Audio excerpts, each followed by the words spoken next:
Welcome, welcome, welcome. This is Paul Finck, the Maverick Millionaire. And yes, this is Maverick's Do It Different podcast. This is where we think different, be different, do different, create a different action in everything that we do, internally and externally, to create a different life for ourselves and our loved ones and our community and our society at large. And today, the person that we have as a special guest, well, this is right in her wheelhouse to talk about is what does that look like in the world of metaphysics?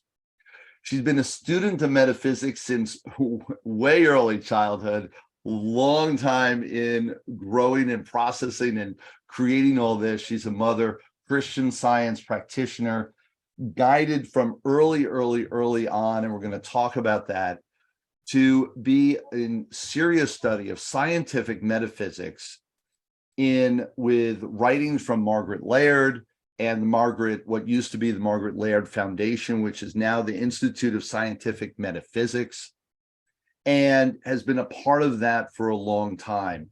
Her book, Mind is the Athlete, an Exploration of Consciousness and Cause, presents scientific metaphysics in a whole new format. Active practitioner, leader, teacher, and in the search for dissemination of definitive, meaningful, and useful avenues of self-discovery. All this is awesome. We're going to explain all this and more, understanding she served as the president of the Institute of Metaphysics Science for over 20 years. She is now 96 years old and still actively teaching in groups, one-on-one, doing 5-day intensive classes, creating Zoom connections with people all around the world. Please welcome our special guest here, Betty Albee. Thank you so much for being here and for being a part of this community and sharing your vast knowledge. Tell me, welcome, Betty. Thank you. We're going to get into so many discussions and so much. I am a close friend with your daughter, and she talks about you, Kim Albee, and she talks about you just nonstop with such admiration.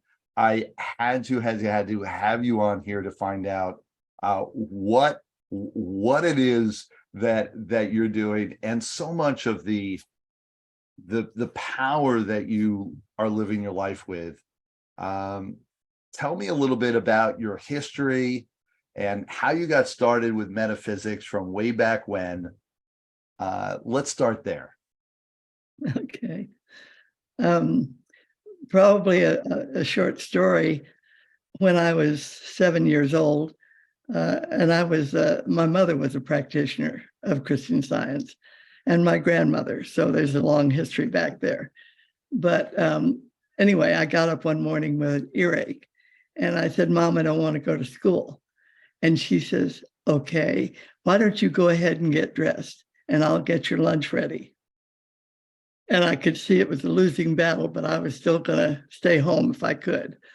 And so anyway, I got dressed and I came downstairs, and Mother handed me my lunch and buttoned up my sweater and said, "Now remember, Betty, you don't have to take that earache all the way to school with you. You can drop it any time." And I said, "Okay." And she says, "Okay, talk to you later." And out the door I went. And as I was walking to school, which was probably half a mile away, I kept thinking about, well, I don't have to take it all the way to school. And it began to fade away. By the time I got to the school ground, there was no earache. And I thought, I'm not going to get sent home. I don't have an earache anymore. So that's the way that went. But what I learned from that was that it was up to me. And that's really the thing that has stuck with me all my life. Because whether I'm happy or sad or loving or hateful or you name it, it's up to me. So if I'm not happy, guess where I get to look? How am I being that I'm not happy? And if I'm sick, the same thing. How am I being that I'm sick? and so on.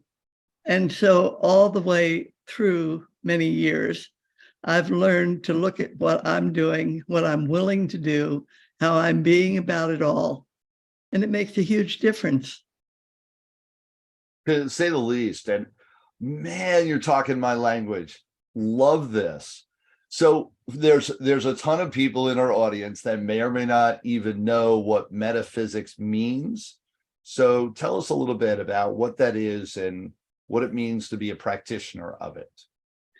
Well, fundamentally, it's based on the statement, I guess, made by Mary Baker Eddy when she generated Christian Science. But anyway, I've discovered that it's a broad science, not limited to a church organization. Right. And I live it that way. But fundamentally, everything's mental. We live and move and have being mentally, and we always have, whether we know it or not.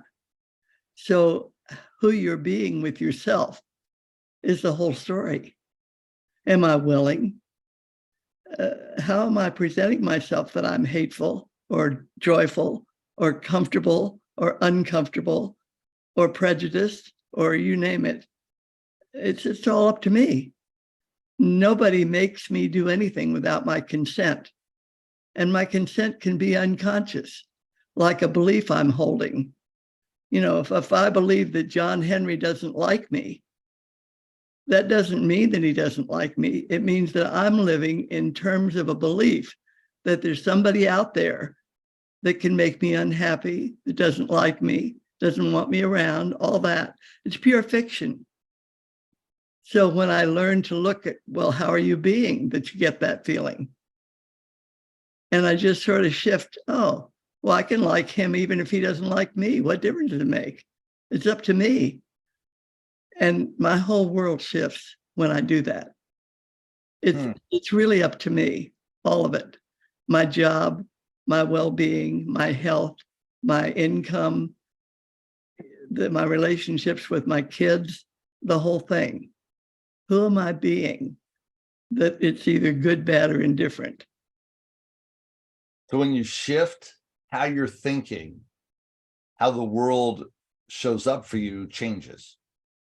Yeah, because the world shows up to me the way I'm willing to have it show up. Now some people, and I'm going to play the devil's advocate in this. Some people say, oh, well, that you're just making things up. Sure. That's not the real world. You're just making it up in your head. So why you're lying to yourself? Well, I grew up with this, at the time, theory that everything was mental. Well, where's mental for me? Is it over there in your head? No, it's here where I am. And I get to live it here. And how it looks over there, I don't have any say about that. So I leave that alone. It can look any way it wants to look, but I get to be myself. And when I'm being myself, I'm in charge. And I have the world I walk through, the way I walk through it. How is that change dictated? How has that shown up for your life? And now you've lived through the test of time, as they say. So there's some proof in the pudding. How is that shown up for you in the longevity of your world and your life? Well, one example that's right here in front of my face is where I'm living.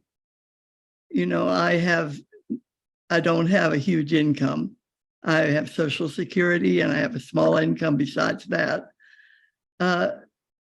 From the point of view that anybody standing by would look, I look like I'm living very well. I'm living in a lovely condo in a beautiful part of La Jolla, California. And oh, I don't know what to do with that thing. It's all right. Anyway, I live in at a condo that's beautifully furnished with a 2-car garage, patios, a lovely garden. And I've really from the human point of view, I could never afford to live here. But what happened to me was when I got to the point where I couldn't continue to rent because the rents were going up beyond my ability to pay, I looked at it and I thought, well, there's a place for me. And there's a place that I can be happy and comfortable and safe and so on. And as I looked at it, we went around and we explored all the places where retired people could live, and none of them satisfied me. I looked and I thought, oh, I don't want to live there.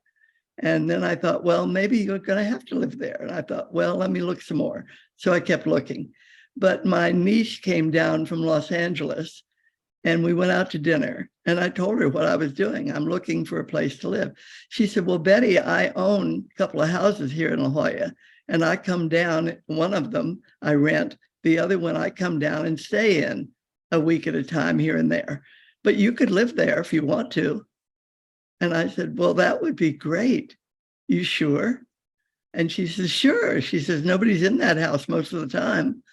Right. So anyway, long story short, I moved in, and she has moved several times around. So I moved with her. And then she decided she wanted to live full time back in Los Angeles. And I said, oh, okay. How are we going to work this out? And she said, well, very simply, she said, I'm going to sell this house and I'm going to buy a condo. And you and I can go shopping for the condo and you can live in the condo. And that's what she did. And that's where I am. And it is $1 million condo here in La Jolla. And I've been here 5 years now, going on 6. And she comes down and stays once in a while. But primarily I live here, and I find a community of women that I play bridge with. I go to luncheons. I participate. So with the science of it, the real thought process and what you were just talking about is that you decided, and it's the repetitiveness of a vision that you said, this is going to happen, this is going to happen, this is going to happen. And then it shows up. But some people would say, so you talked to a couple relatives and they offered a solution. How do we connect the dots from, oh, well, that was just one incident, one conversation, to there's a real science behind this that works consistently, persistently? Yep. I am a student of I am the world I walk through. Right. I decide for myself that I'm going to be happy. I'm going to be safe. I'm going to be comfortable. I'm going to be well cared for, because all of that comes from who I'm being. Right. And who I'm being is complete and fulfilled and satisfied on every level. And so I stay with that. And when something comes up like, oh, well, you can come and live in my house, I always say, are you sure? Is that going to work out for you? Oh, yeah, because I won't have to worry about it. Somebody will be in the house and it's empty most of the time and so on. But one step at a time, I'm just willing to walk on and see what turns up. And I stay with that. And there's another counterpart to it. I know that it's not an accident. I know that I'm growing the world I walk through. And interestingly enough, when my niece fell and had an accident and was laid up in bed, I went up and stayed there with her until she could get on her feet again. I did her shopping, I did her cooking, I so on, took care of her. She said, nobody's ever done that for me before. I said, well, nobody's ever given me a house to live in before either. So, it goes full circle. Yeah, it's and I live within this space so much, and I talk about all these concepts, and I hear the people say, oh, you're just lucky. Oh, things just work out for you, but that's not the real world. That's not the world I live in. And so how do we help people see the science of it, to buy into it, which is what it takes to actually step into it fully? Otherwise, there's there's cracks in our armor, if you will, Yep. that you've got to believe and stay the course. How do we help them do that? What message can we deliver to them on this podcast to say, here's how to make this happen. Here's how to implement it. Yeah, well, that's really one of the toughest steps for anybody to take, because any truth that you're working with, whether it's mathematics or metaphysics or you name it, if you don't demonstrate it in your life, you have no way or no authority for understanding that it will absolutely work under all circumstances. So the challenge is to demonstrate. I've been teaching metaphysics for years. Most people will give it some kind of a shot, and they don't stay with it. Right. It is easy to talk. It's easy to say the words. It's another thing to put your money where your mouth is, and live it and see. Because many times over these years, I've said, well, okay, we're going to put this to test and see, and it's either going to work or it's not. And if it doesn't work, I'm through with it. I'm ready to go in another direction. It has never let me down. And I've had financial issues and health issues and housing issues and relationship issues. And I know, because I have demonstrated it, that it's going to work every time. Yeah. And interestingly enough, there are an awful lot of intellectual metaphysics students, but until you demonstrate it, you won't count on it.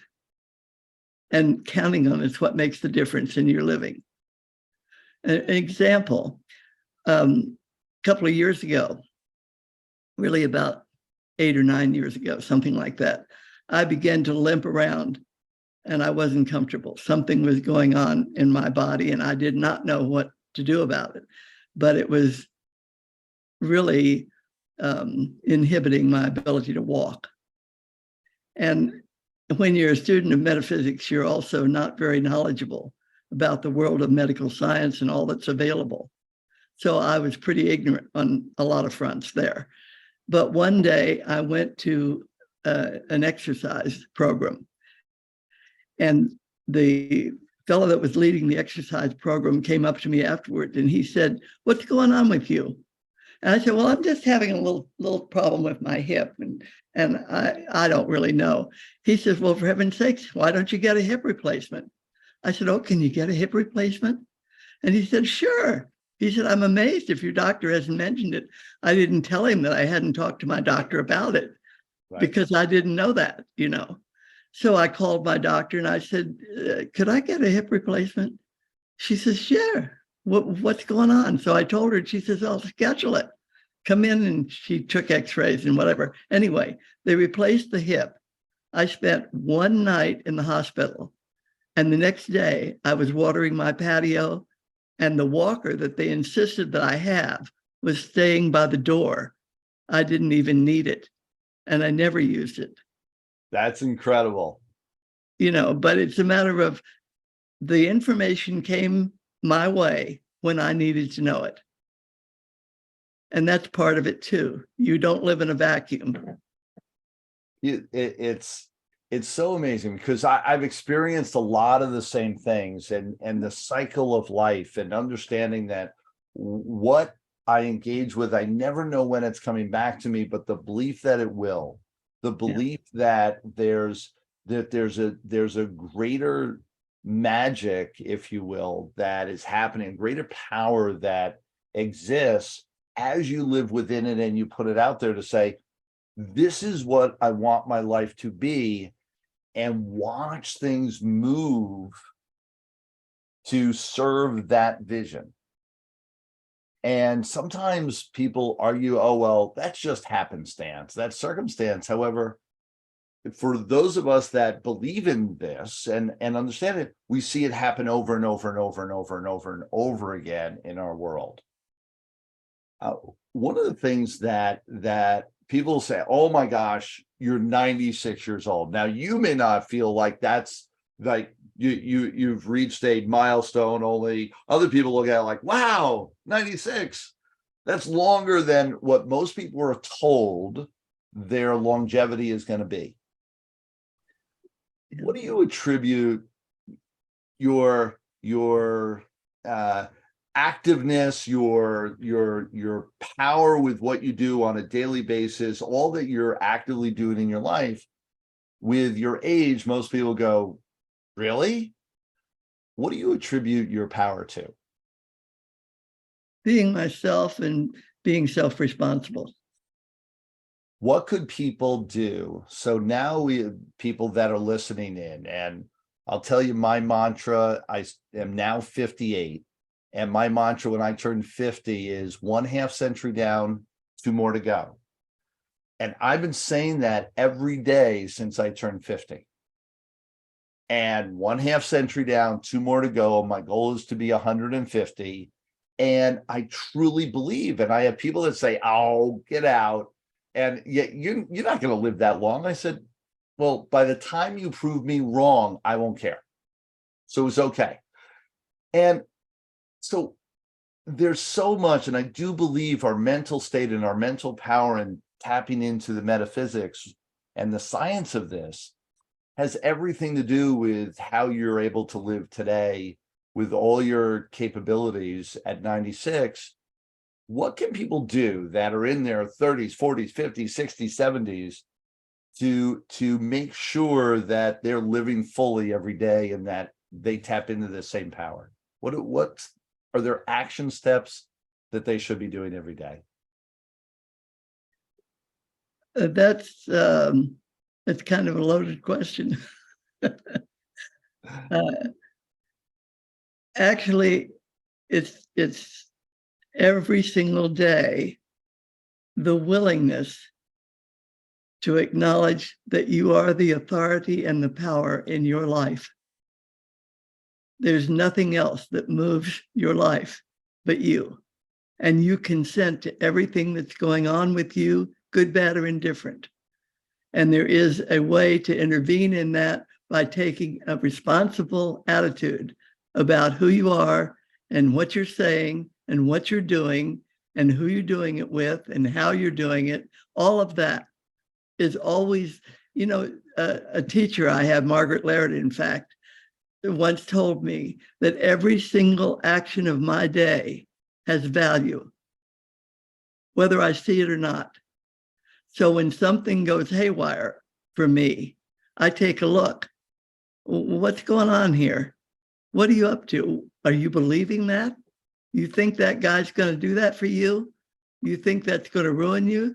Do you think that's going to make you sick if you're eating something, on and on? The end, there's no end to that list. But I'm willing to say, now, I couldn't have that in my life.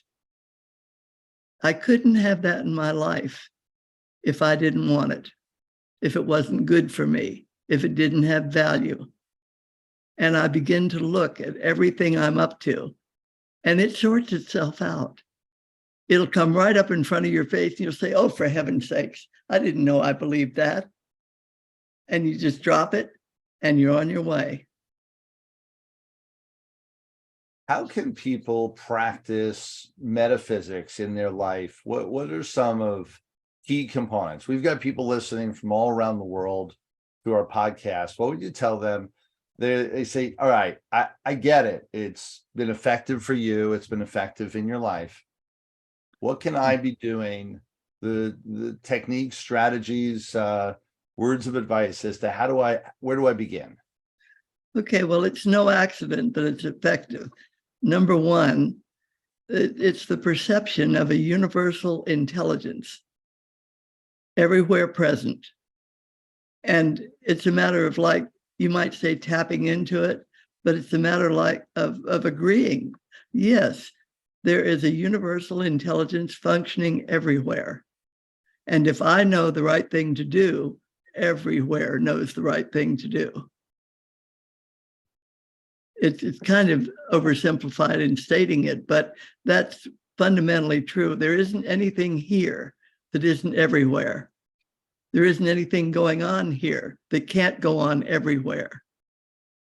There isn't any possibility here that isn't possible everywhere. So that's why if somebody calls from Canada, do you think it makes a difference that they're in Canada and I'm in California? No. Makes no difference at all. It's the same truth everywhere. And it's being aligned with what are the facts and can I stay with them? And will I stay with them? And there are a lot of books written about the facts and all that stuff. So that's not hard to come by. But the intellectual perception is not the secret. The secret is in living it demonstrably, demonstrating it every day, all the time. What's in charge here? A universal intelligence that's good, that's whole, that's love present, that's intelligent, that has principle and truth. It's everywhere. So when you're aligned with that, you can't make a wrong move. And define alignment. How do I make sure that I'm in alignment with it? I notice when I'm not feeling happy. I notice when I'm being nasty. I notice when I say no. I notice things. I pay attention. So, and then what? So now we have awareness that I'm being nasty. What should I do with that awareness? Well, right away, I say to myself, you think there's somebody out there that can affect your well-being, make you happy or unhappy, rich or poor, right or wrong, et cetera, et cetera. Right. Betty, get on your toes. If you're the authority in your life, now's the time to say, everything's just fine. And I drop all of that. And the quicker I drop it, the quicker my life shapes up. So it's being aware. So I'm aware of my thoughts, my feelings, my emotions. I then compare what I'm seeing or what I'm feeling as to who I am showing up as with the person that I want to be, and then make adjustments. Okay, there's one thing I would suggest to you.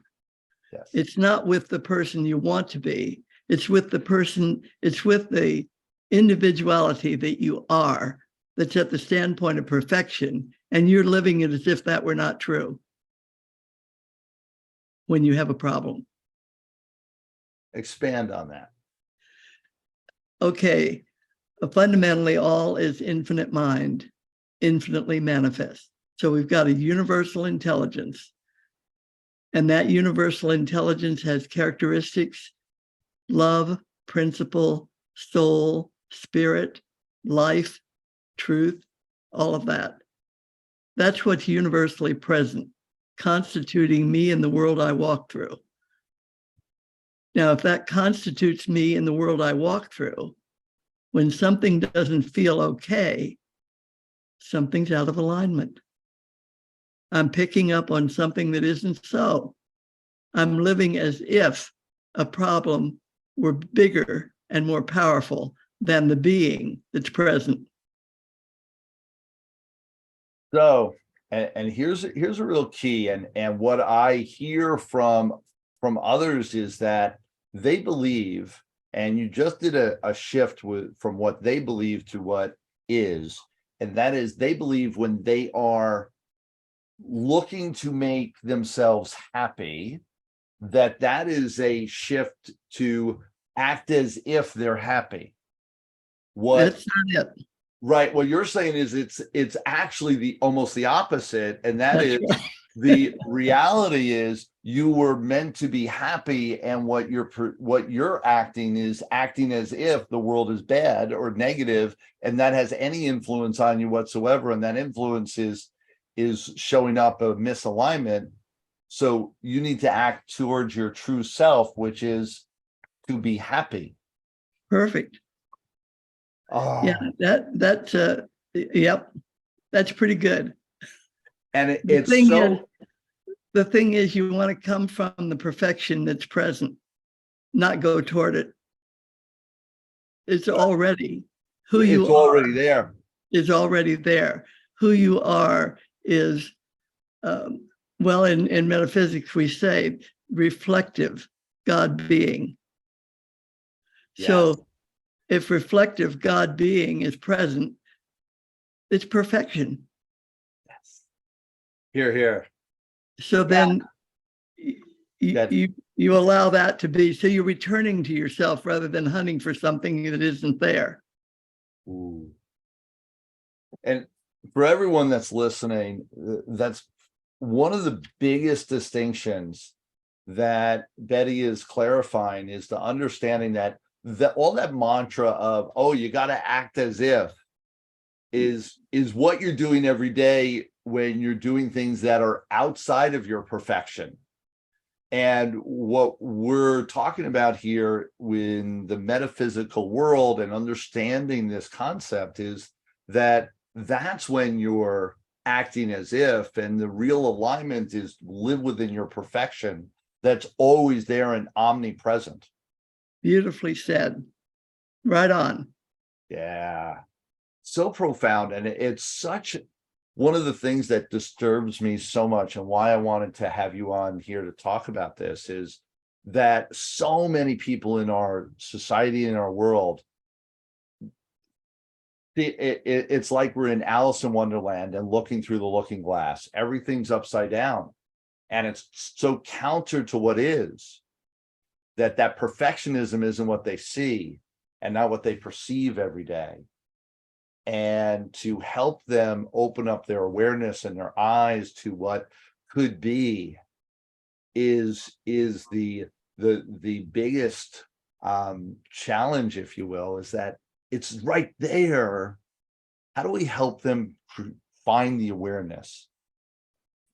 How do we help them open up their eyes to what is right there in their own perfectionism, their own perfect existence, and that connection that is with the universe, that there is a perfect world that's right in front of you, that you are, that is. How do we help them? It isn't that the perfect world is external to yourself. I am the world I walk through.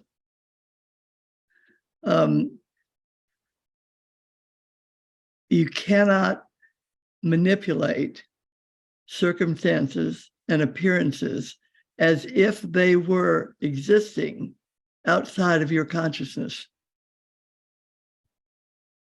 So your awareness constitutes who you are. Yes.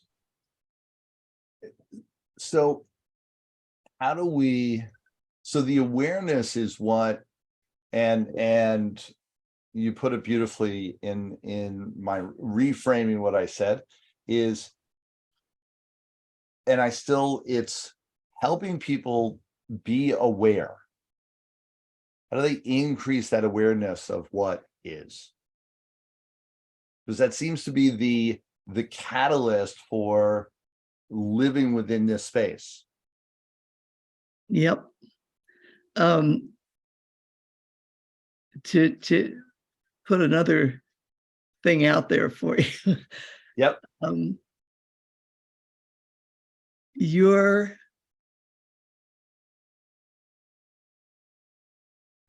how do I put that? Your urge, if I can put it that way, to make yourself available to your world as a catalyst for wake up, be whole, be free, be wealthy, powerful, joyous, etc. That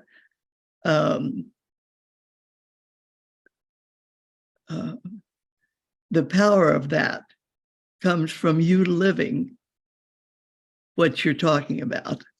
Yes. And it's like an example, for instance, the effort to make the other guy do something is not nearly as effective as you living him being whole. Yes. Because then you find yourself saying, from a human point of view, exactly what he needs to hear. Yes. Yes. Yeah. We're talking about metaphysics. We're talking about the science of, and how to live it within your world. And it's so interesting because when I talk to people that have never heard of any of this, they look at it like you're talking nuts. You're just talking yeah. I live in the real world. And yet what we've been expressing here is the beauty of what we're talking about. We already are part of and live here present. And in that being, the world shows up as we imagine. And it's a very different view of what's around me and what is. Yeah, let me see. You said just a minute ago, the world shows up as we imagined. The world shows up for your experience as you imagine. The world is always present as it is. And it's whole, perfect, complete, free, joyous, satisfying, fulfilling, etc. So the world is always okay. Here. How I live it is up to me. So we've got people listening in who have been hearing some of what we've been talking about. Any words of wisdom for them as to a piece of advice, how to live a great, joyous, beautiful life? You've lived a long life so far. Words of wisdom for them. Well, I view the world, if you want, the world, as a laboratory for self-discovering.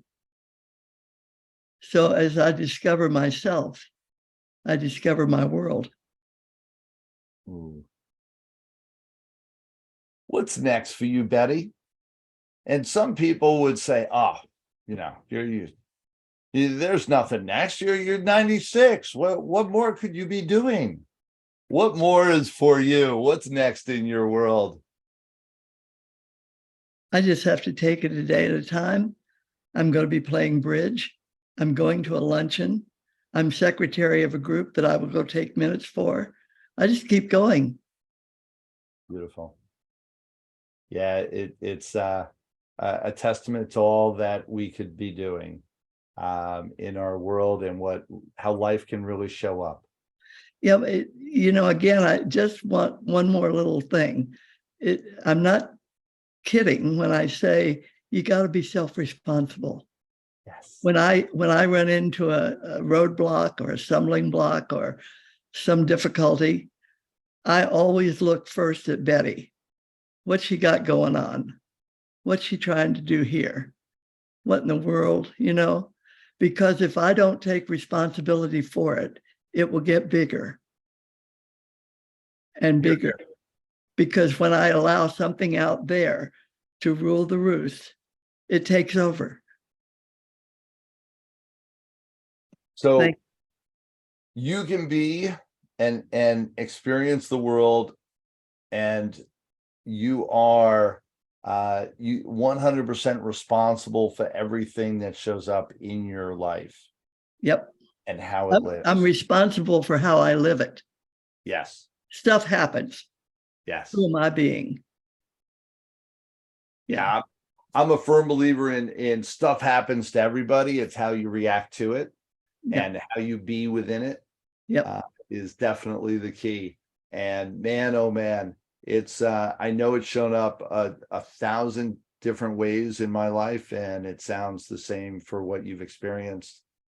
Keep on living every day the way you have been. Betty, you're an inspiration to all of us for how you have experienced life and what you give to all of us every day. Thank you so much. It's a joy to talk with you, and thank you. Is there a place that they can reach out and find you and be a part of your world? They want to talk to you further. I have Albee at ymail.com. That's the letter Y, mail.com, BALBEE at ymail.com. That accurate? That's right. Happy to Perfect. hear from them. Thank you. Or you want to look up Institute of Scientific Metaphysics.org, and you'll be able to reach out to her there and also learn more about metaphysics. I would highly encourage you to do so. It is a way of living life that is profound in what it delivers to your world. Betty, thank you so much again for all that you've shared with us and for living the life that we can all be inspired by. Thank you so much. It's a joy to know you. Thank you. For all of you, we are on this journey together. Thank you so much for being here, for listening, for tapping in, being a part of our community. Be sure to share this with everyone that you know, because we want this message to get out there and for our community to continue to share and grow as it naturally will. This is Paul Finck, the Maverick Millionaire. This is the Mavericks Do It Different podcast. Till next time, everyone. Thanks for being here today. As our gift to you, be sure to go to themaverickuniverse.com where you can download your free copy of the Maverick Manifesto. Until next time, dare to be different. Dare to be a Maverick.